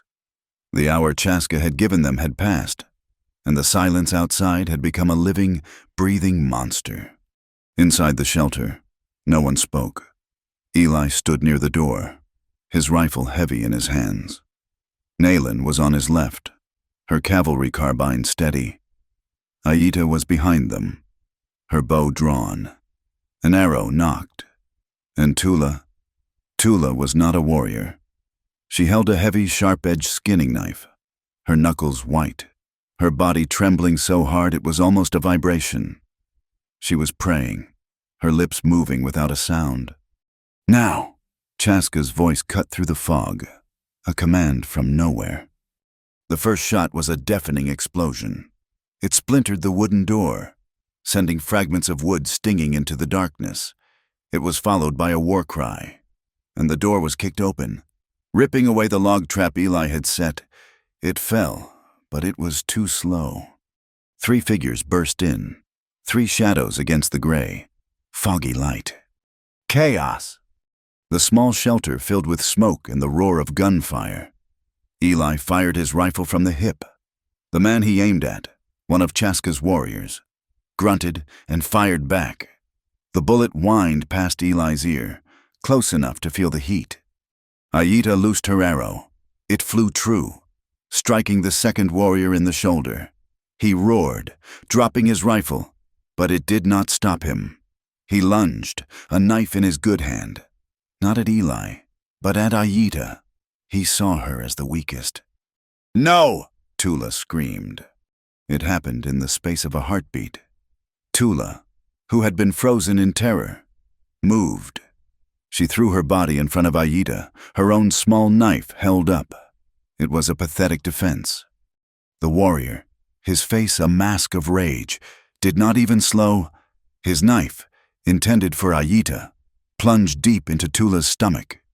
She made a sound, a small, surprised grunt, a sigh of air leaving her. She looked down at the knife handle protruding from her, her eyes wide with a terrible, final understanding. Ayita screamed. Eli saw it. He saw Tula fall. He saw the warrior raise his knife again, this time for a killing blow on Ayita, who was frozen beneath him. Something cold and ancient in Eli broke. The promise he had made to himself over the graves of his wife and son, the vow never to take another life, burned away like dry grass. He did not think. He became the thing he had spent 3 years trying to escape. He levered a new round into the chamber, took one step, and jammed the rifle barrel against the warrior's side. He pulled the trigger. The explosion was muffled. A wet, heavy thump. The man was thrown sideways. His spine shattered. He fell and did not move. The smell of gun smoke and blood filled Eli's lungs. He had done it. He had killed again. But there was no time for guilt. The first warrior Eli had shot at was still fighting. He had Nalin pinned against the wall. He was big, and Nalin's carbine was useless at this range. She was fighting him with her bare hands, snarling, kicking. And Chaska, he stood in the doorway, a rifle in his hand, watching his men do the work.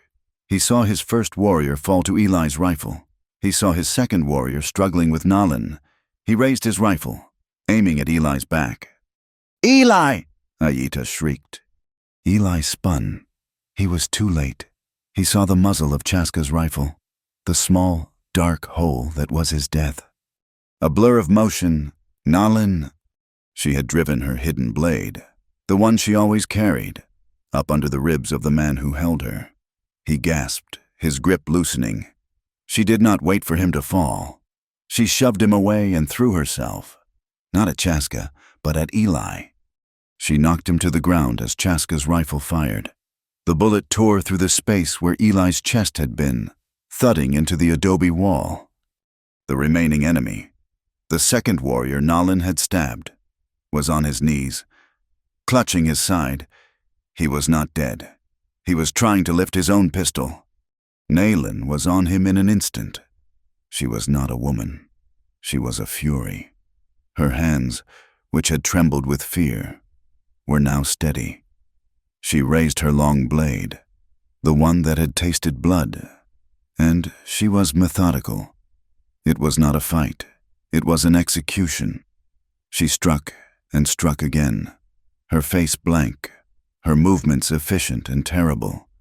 When it was over, she stood, her chest heaving, her hands coated in a darkness that was not just shadow.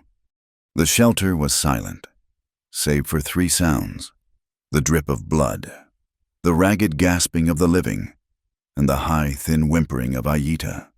Chaska was gone. He had seen his 2 warriors killed. He had seen Nalin's face. He had seen the man he had come to kill, shielded by the very women he had come to judge. He had failed. He had lost. And so, like a shadow, he had vanished back into the fog. Eli pushed himself up. His body ached. He looked at the 2 dead men on the floor of the shelter. He looked at Nalin, who was staring at her own bloody hands. Her entire body was shaking, a violent, uncontrollable tremor. Then he heard Ayita. "Tula! Oh, Tula!" He turned. Aida was on the floor, cradling Tula's head in her lap. Tula was dying. Her eyes were open, but they were not focused. Her skin was the color of wet ash. Her hand was pressed to the deep, mortal wound in her stomach. "Aida," she whispered. Her voice was a wet rattle. We will fix it." Aida sobbed, her tears dripping onto Tula's face. "Nalin, Eli, help! We will get the herbs." "No," Tula whispered. She tried to smile. It was a grimace of pain. It is cold." Eli knelt beside them. He saw the wound. He had seen death enough. There was no fixing this. Nalin limped over, her face a mask of shock, her bloody knife still in her hand. She dropped it as if it were on fire and sank to her knees. Tula's eyes found Aida's. She lifted her free hand, her fingers trembling, and touched Aida's cheek. She was smearing her own blood. You were right," Tula breathed. To choose. Her gaze flickered, finding Eli. "He is good. You—" "Tula, do not talk," Aida pleaded. "Save your strength." "No," Tula whispered. She coughed, and a bright fleck of blood appeared on her lips. Her eyes fixed on Aida, her gaze suddenly, terribly clear. "He said, the trapper, he left me. I was so cold, for so long." She was remembering. She was seeing the man with the blue glass bead. "But this," she said, her voice so soft they had to lean in. "I am not cold, I am warm." She looked at Eli, at Nalin, at Aida, at her family. "Love," she whispered to Aida. "It is never safe, I told you, but I would rather die warm." Her hand fell from Aida's cheek. Her eyes lost their focus. The small, ragged breaths stopped. Tula was gone. The silence that fell was worse than the silence of the fog. It was the silence of absence. It was the silence of a space that could never be filled. Aida did not move. She just held Tula's head, rocking back and forth, a low, keening sound coming from deep in her chest. It was the sound of the world breaking. Nalin stared at Tula's still face. Her own face was blank, her eyes wide. The shock had frozen her. Eli stood. He could not breathe in the shelter. It was a tomb. It smelled of death, of gunpowder, of the end of things. "We cannot leave them here," he said, his voice a dry croak. He meant the bodies of the warriors. Nalin looked up, her eyes empty. She nodded. They worked like ghosts.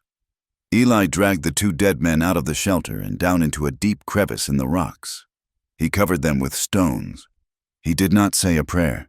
He did not feel guilt. He felt nothing. He felt cold. When he returned, Nalin was cleaning the floor. She was scrubbing at the dark stains with a handful of rabbit fur, her movements jerky, obsessive. Aida had not moved. She was still holding Tula.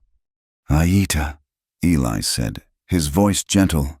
We must." "No," she whispered. "Not yet. She is still warm." He and Nalin waited. They sat by the cold hearth as the fog burned off and the sun rose, filling the shelter with a light that felt cruel and wrong. They sat for hours, listening to Aida's soft, broken sobs. Finally, in the late afternoon, Aida looked up. "There is a pine tree," she said, her voice hollow. "The tall one, by the spring. She always liked to sit there. She said it. It was the only place she felt safe." They buried her as the sun was setting. They wrapped her in her own blankets, the ones she had woven. Nalin, her face still a mask of stone, performed the rites. She spoke in her own tongue, her voice low and melodic, speaking to the spirits, telling them that a good woman, a sister, was coming home. She placed a small pouch of herbs and dried corn on Tula's chest. Food for the journey. Aita placed the blue glass bead, the one she had kept hidden, the one Tula had told her about, in her hand. A final, forgiving act. Eli stood, his hat in his hand. He watched the two women who were all that was left. He felt like an intruder. He was the cause. His presence had brought this. Tula had died for him. He reached into his pocket. He had one thing left from his old life. A single silver coin. $1. It had been his son's. Thomas had loved it, the way the eagle shined. He stepped forward. Nalin and Aita looked up. He knelt by the grave. "In my people," he said, his voice thick.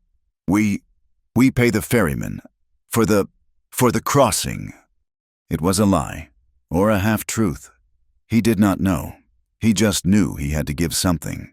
He had to put a piece of his own grief in the ground with hers. He placed the silver coin on Tula's chest, next to the pouch of herbs.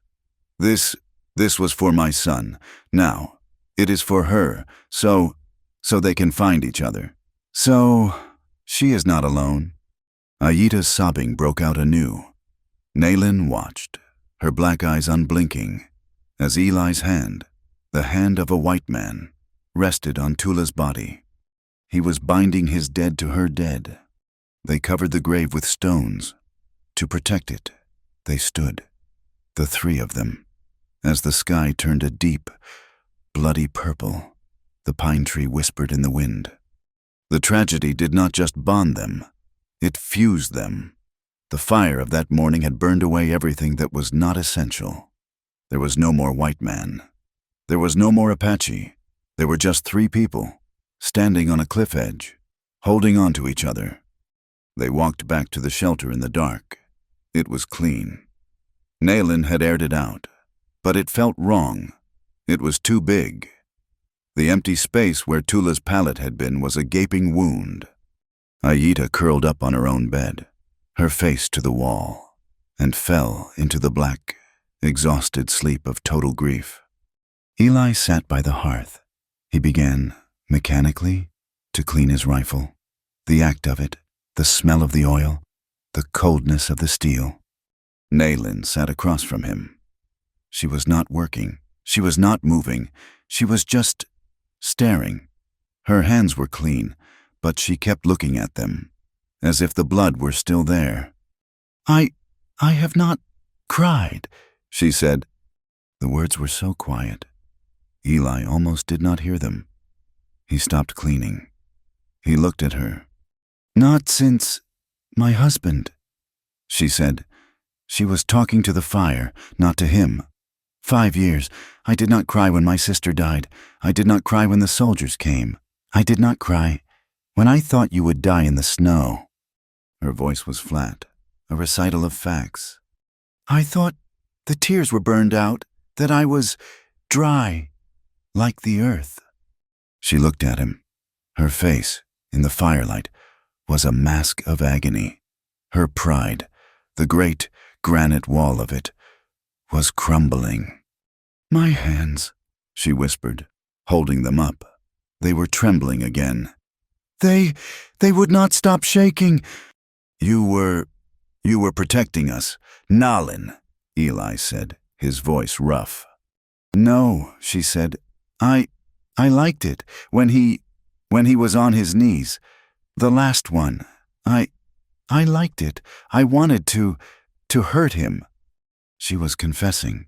She was horrified by the part of herself the violence had woken. I am a monster," she whispered. "No," Eli said, his voice firm. "You are a survivor. You are ruined, like you said, like me." She stared at him, her black eyes searching his.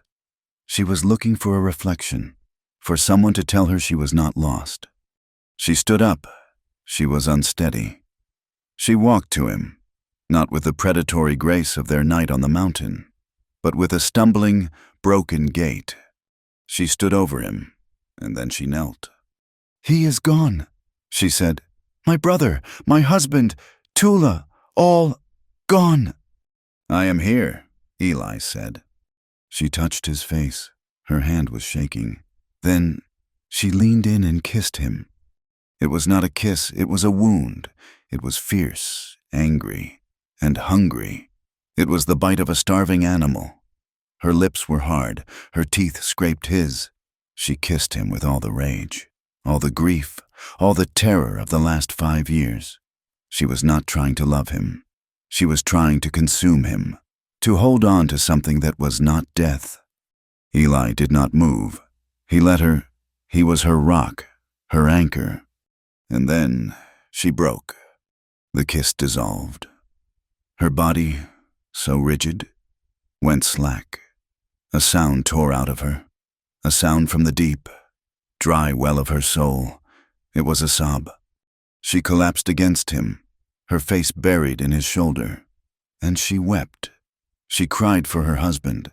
She cried for Tula. She cried for the children she would never have. She cried for the men she had killed. She cried for the 5 years of stone and silence. Eli held her. He wrapped his arms around her shaking body, his own eyes burning. He held the proud, broken matriarch, and he let her shatter. He did not know how long they stayed like that. Aita, woken by the sound, sat up on her pallet. She watched them, her own face wet with tears. She saw not a man and a woman, but 2 parts of a whole, holding each other up. That night the cold returned. The shelter was too empty. Eli lay on his pallet. He heard Aita shivering, her soft sobs muffled in her blanket. He heard Nalin, now on Tula's empty pallet, her breathing ragged, turning, unable to find rest. He sat up. He looked at the 2 women, lost in their own separate darkness. He took his blanket and moved to the center of the room, near the warm embers of the fire. He lay down. "It is too cold," he said, his voice quiet. "And the room is too big." He waited. He heard a movement. Aita. She stood, a small, lost shape. She came and lay down near him, not touching, but close, close enough to feel his warmth. Another movement. "Nalin!"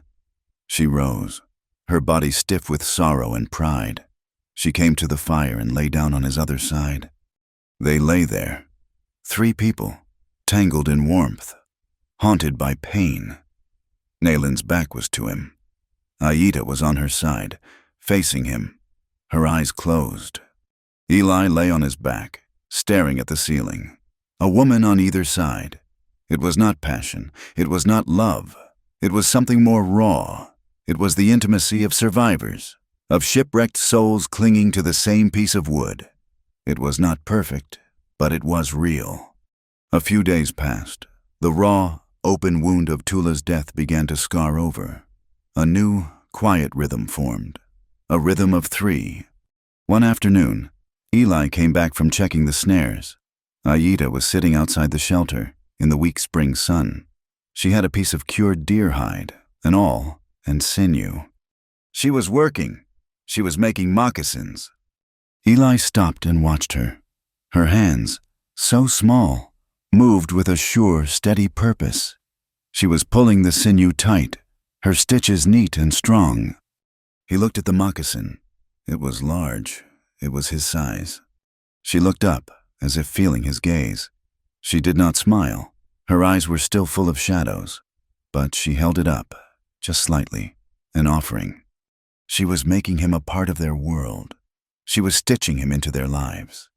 He was no longer a visitor, a burden, a white man. He was theirs.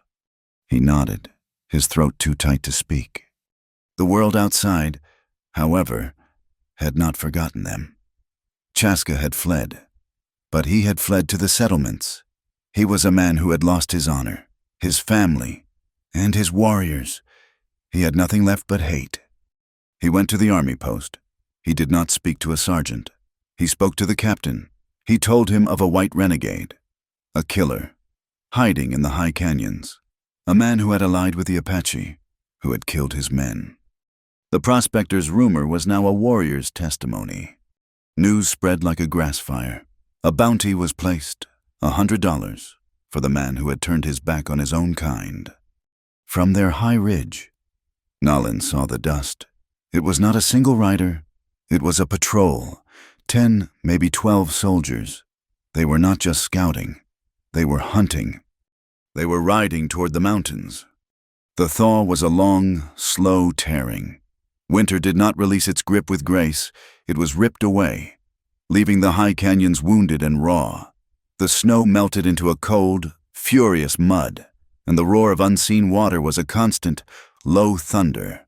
The world was coming alive again, but it was an angry awakening. For Eli, Nalin, and Ayita, the end of the snow meant the end of their sanctuary. The white walls that had hidden them were gone. Down in the flats, the world had not changed. The soldiers, the bounty hunters, the old hatreds, they had all just been waiting for the mud to dry. The dust Nalin had seen was a promise. The patrol had come close, scanned the canyon entrance with a spyglass, and then retreated, as if to wait for firmer ground. They were a patient, lethal threat. "We cannot stay," Eli said, his voice flat. He was cleaning his rifle, an act he now performed with a grim, daily rhythm. "They will be back. They will come in force." He looked at Nalin, then at Ayita, who was grinding corn, her belly just beginning to show the first subtle swell of new life. The sight of it was a constant, sharp ache in his chest, a mixture of fierce joy and bone-deep terror. "We go west," Eli continued, laying the oiled rifle parts on a hide, "across the desert, to the Pueblo lands. They are a different people. They are not at war. We can lose ourselves there." Ayita stopped her grinding. She looked at Nalin. Eli was offering an escape, a way out, a new life. Far from the ashes of this one, it was a white man's solution. Run and build again. Nalin was silent for a long time. She was staring at the small, empty pallet that had belonged to Tula. It was still there. They had not been able to move it. It was a shrine, a scar in the room. "No," Nalin said. Eli looked up. "Nalin, they will come with 20 men. We cannot fight them. Tula—" He stopped, the name catching in his throat.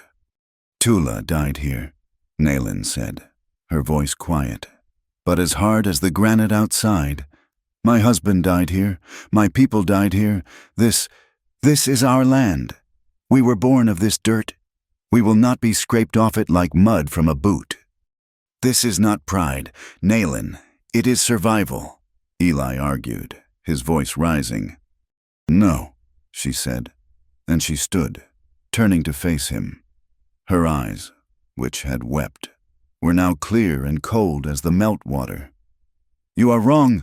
Running is not survival. It is just a longer death.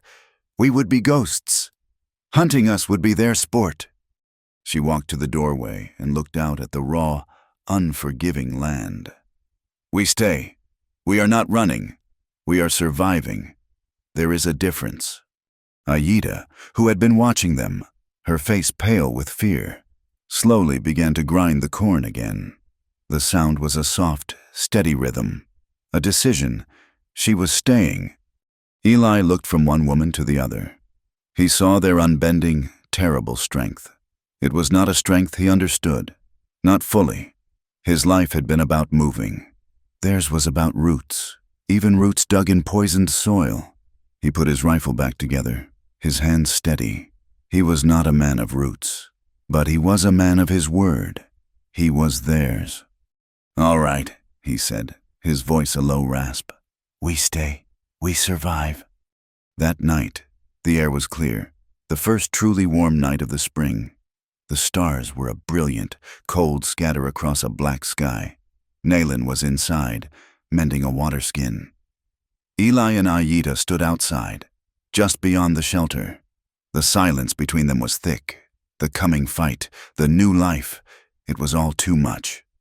"I am afraid, Eli," Ayita whispered, her hand resting on her stomach. "I know," he said. He took her hand. It was small, strong. He or she will have no people, she said, her voice breaking. Not yours, not mine. The world will hate this child. Then we will be their world, Eli said, his voice fierce. He turned her to face him. We will be their people, all of them. He looked into her eyes. He saw the grief, but he also saw the love that had defied it. He had no ring. He had no preacher. He had nothing, just his word. In my family, he started, his voice rough. We just said the words before God. Aida looked up at the stars. In my people, she said, her voice soft. We trade, a promise. We breathe in each other's breath, so we share one soul, one life. Eli nodded. He looked toward the shelter. Nayland. She came out. She saw them standing there, hand in hand, and she knew. Her face, in the starlight, was unreadable. She walked over and stood before them. She was the matriarch. She was the witness. Eli looked at Aida. Eli Turner, I take you, Aida, as my wife, my only. I will protect you. I will honor you. I will not leave you until death. Aida turned her hand over in his, pressing her palm flat against his. She looked at him, her dark eyes solemn. Aida, I take you, Eli, as my husband. I will be your home. I will be your people. My breath is your breath. She leaned in, and he leaned down. It was not a kiss. They put their mouths close, and she breathed out, and he breathed in. A silent, sacred exchange. They stood, bound. Nalin stepped forward. She placed one hand on Eli's chest and one hand on Aida's. She said nothing. She just held them. Her face turned to the stars. She was the law. She was the family, and she was their blessing. The pregnancy became more obvious. Aida's fear did not lessen, but it changed. It became a protective, fierce thing. She was no longer afraid for herself. She was afraid for her son. She knew it was a son. A mother knew. The fear was justified. It came on a hot, clear morning in late summer. A lookout, a system of piled stones Nalin had taught Eli to watch, was disturbed. A small rock, knocked from the top. Someone was in the canyon. Eli grabbed his rifle. Nalin, her carbine, Aida, her bow. They did not speak. They moved to the positions they had practiced. This time there was no fog. This time there was no shouting. The soldiers were good. They came on foot, 12 of them, fanned out, their carbines ready. They were not a patrol. They were a hunting party, and they were being led. At their head was a man in cavalry blues, a captain, and beside him, his face a mask of cold. Satisfied vengeance was Chaska. They stopped at the edge of the clearing, 100 yards from the shelter. They could see the hides, the small plume of smoke. Eli Turner, the captain's voice boomed, echoing off the canyon walls. I have a warrant for your arrest, for murder, and for consorting with hostiles. Come out with your hands raised. Silence. Eli looked at Nalin. This was it. You have 1 minute. Turner, the captain yelled. Then we burn you out. Eli cocked his rifle. He looked at Aida, who was pale, her hand on her belly. Stay in the back, in the hole. Do not come out, no matter what. Eli, no, she whispered. This is my doing, he said. He kissed her, a hard, fast kiss. Nayland, keep her safe. He turned and walked to the doorway. He was ready. This was his payment. For Tula. For all of it. He was going to draw their fire, to give the women a chance to slip out the back. He would be the decoy. He stepped out into the bright, cruel sunlight. I am here, he shouted. He saw the rifles lift. He saw Chaska smile. Hold! Nalin's voice, a roar that shocked him. He turned.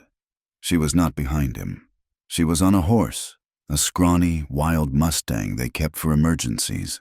She had burst from a hidden path behind the shelter. She rode, not away, but straight out, positioning herself between Eli and the soldiers. She was unarmed. Her hands were empty, held high. "Nayland, no!" Eli screamed. The soldiers stared. The captain was stunned. Chaska's smile vanished. "You want justice?" Nayland shouted, her voice ringing across the clearing. She was magnificent. She was the very spirit of the canyon. "You are too late." "Woman, get out of the way," the captain yelled, his horse stamping. "You want the man who killed my brother?" Nayland screamed at Chaska. "He is gone. You want the men who murdered my husband? They are gone. You want justice." She laughed, a terrible, broken sound. "I have buried it already. It is in the ground, with my sister, with my people." She looked at the captain. "You want a renegade? You want a hostile? Here I am. Take me or kill me. It is all the same, but we are done running." It was a standoff. The soldiers were confused. They were here to hunt a man, not to shoot an unarmed woman on a horse. "Stand aside," the captain ordered, his voice losing its certainty. "This is not your fight." "It is my only fight," Nayland said. Chaska stepped forward. He looked at Nalin, at her defiance. He looked past her, at Eli, who stood with his rifle, not aiming at the soldiers, but aiming at the ground, ready. He was not going to shoot first, but he was not going to let them take her. And Chaska looked at the shelter. He saw a shadow move. He saw Ayita, her pregnant form, standing just inside the doorway, her bow raised. He saw it all. He saw his own hate, and what it had cost. It had cost him his warriors. It had cost Tula her life. And for what? For a vengeance that had changed nothing. He saw Nalin, his brother's wife, willing to die for this white man. He saw Ayita, pregnant with a child that would be both. He saw the futility, the long, bloody, pointless road. "She speaks truth," Chaska said, his voice quiet. The captain looked at him. "What?" "The man you want, he is gone." Chaska said. He looked at Eli. "That is not Eli Turner. That is a ghost. He died in the snow. I see no one." What are you saying, man?" the captain sputtered. "He is right there. That is the man." Chaska turned his cold, black eyes on the captain. "You came here on my word. My word is now. There is no one here to hunt. Only widows. Only ghosts. You are wasting your time." You lied to me?" the captain roared. "No," Chaska said. "I was wrong. My grief, it made me see things. There is no bounty here. There is only death.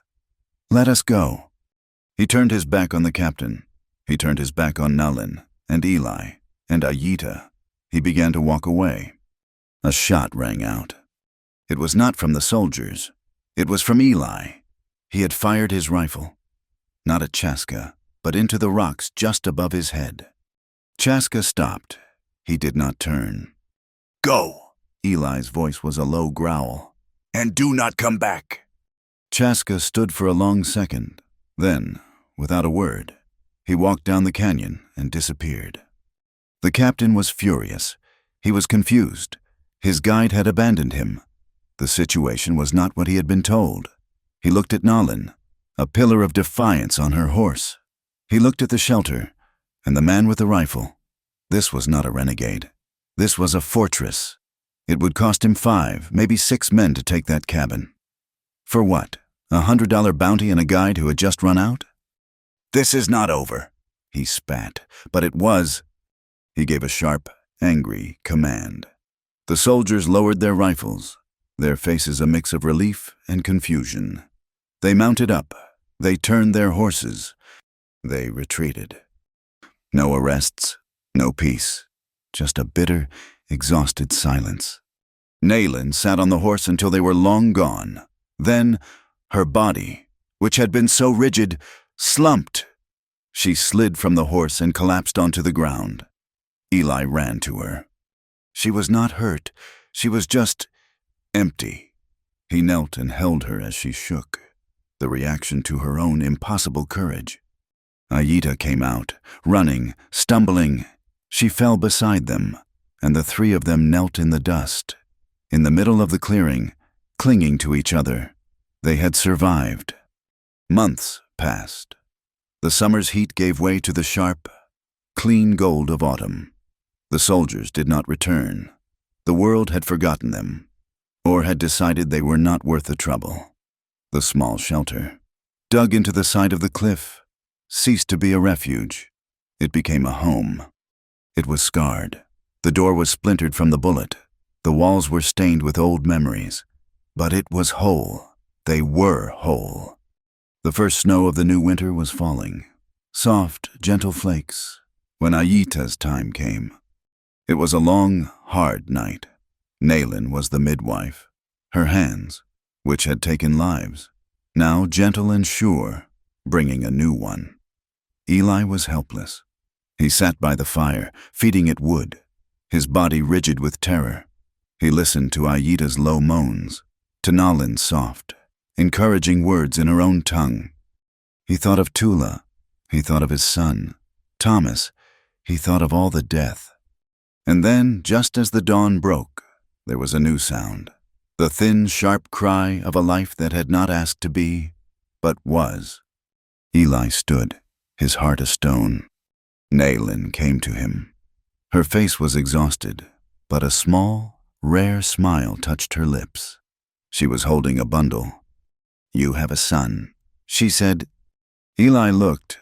He was small, so small.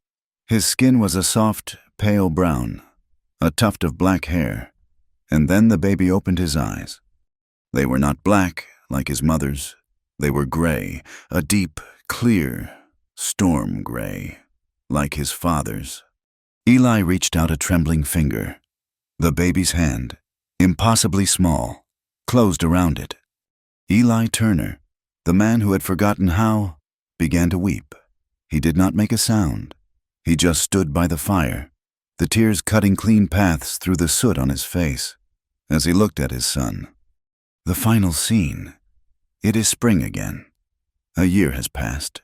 The land is green, truly green. A soft, vibrant color that seems impossible.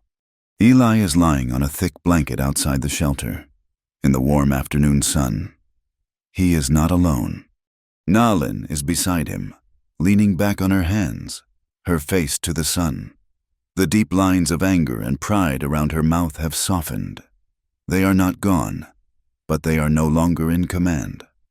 Aida is on his other side, her head resting on his chest. She is humming a low, soft song. And cradled between them, sleeping in the warmth, is the boy. His name is Toma, a name that is both his and not, a name that is a bridge. It is quiet. The silence is not heavy, or fearful, or empty. It is full. It is the silence of peace. Eli looks at Nalin, and she opens her eyes and meets his gaze. She smiles, a real, slow smile. He looks down at Aida, and she looks up at him, her love a steady, warm thing. Aida whispers, her voice so soft it is almost just the wind. "You can't sleep alone tonight." He closes his eyes, his hand resting on his son. He is home. The view pulls back, away from the three figures, from the small, sleeping child. It pulls back over the canyon wall, over the high rocky ridges, past the spring where Tula lies buried under the pine. It moves out, over the vast, wild land, past the scorched earth of burned villages, past the old, forgotten battlefields, past the graves of soldiers and warriors, of wives and sons, and it settles on their small cabin, a place carved from ruin, a small, impossible thing, a home built on love. Thank you for listening to our story. We would love to connect with you, so please comment with where you are listening from. Subscribe to the From Wild West channel and share your thoughts in English.